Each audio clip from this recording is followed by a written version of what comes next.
Hello, magdidilig ako ng halaman. Pero ganito yung itsura. Kasi napakainit.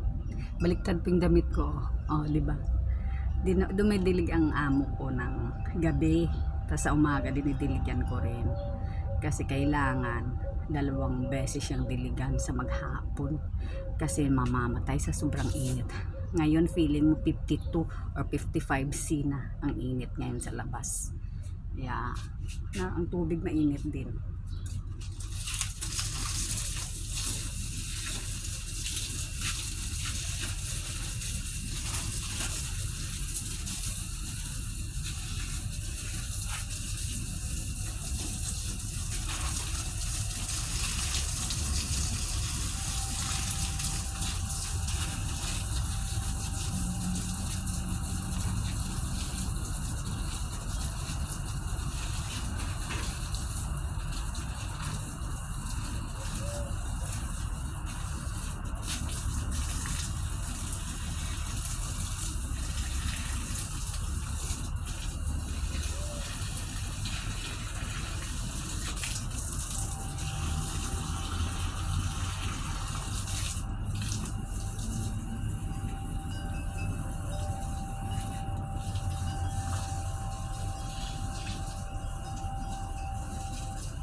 Nagkatagpo ako ng mga amo na super bait sa akin. 8 years na ako dito sa kanila. Mula nung maliit pa yung bata. Hanggang ngayon, andito pa rin ako sa kanila. Oh, mag 8 years pala. Ayun. Kasi, plant lover yung amo ko. Kaya mas maganda kasi nakakaano pa ng kumbaga, yung init nababawasan kahit sa loob. Dami ng halaman. Puno ang aming villa, bahay namin, sa loob at labas.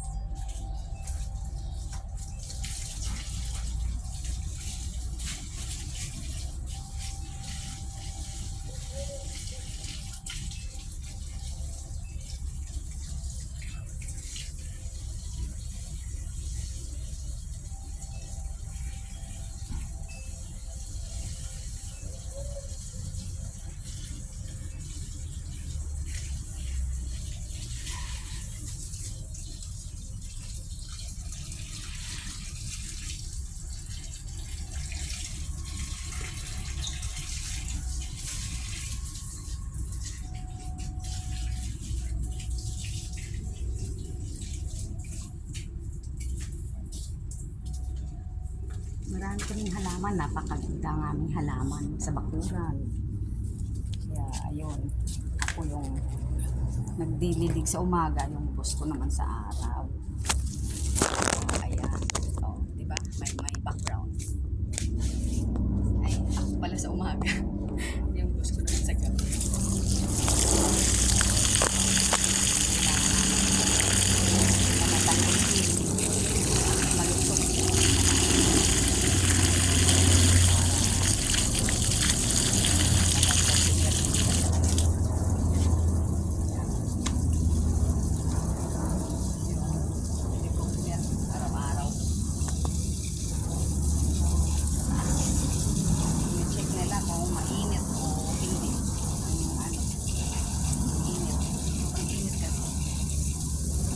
Kasi dito pag mainit, humid. Kaya napaka-humid, init. Kaya yung tao, marami dito nagkakasakit din. Pag init, pag nag-change ng weather. So, sanay-sanay lang. Nasanay na rin sa init. Nasanay din sa lamig. Nagkasala sa lamig, sala sa init. Ganun buhay dito. Natirang matibay. Kaya ako, yung amo ko, maano sa halaman, maganda, mag-alaga ng halaman. Gusto niya ng halaman. Ako gusto ko rin magdilig. Kahit mainit, gusto ko rin magdilig.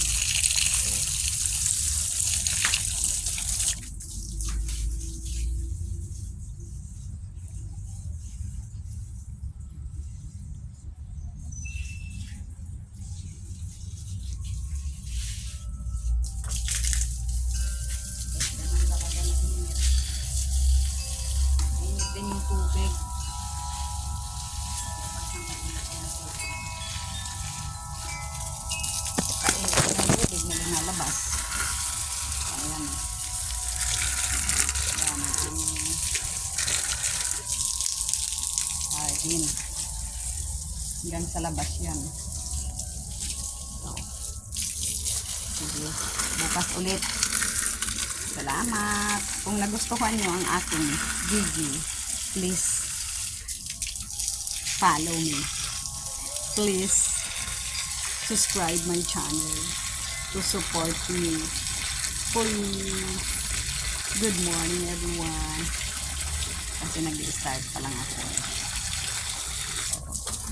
Kung nagustuhan nyo ang aming halaman at bakuran, pwede kayo mag-like and click the button below.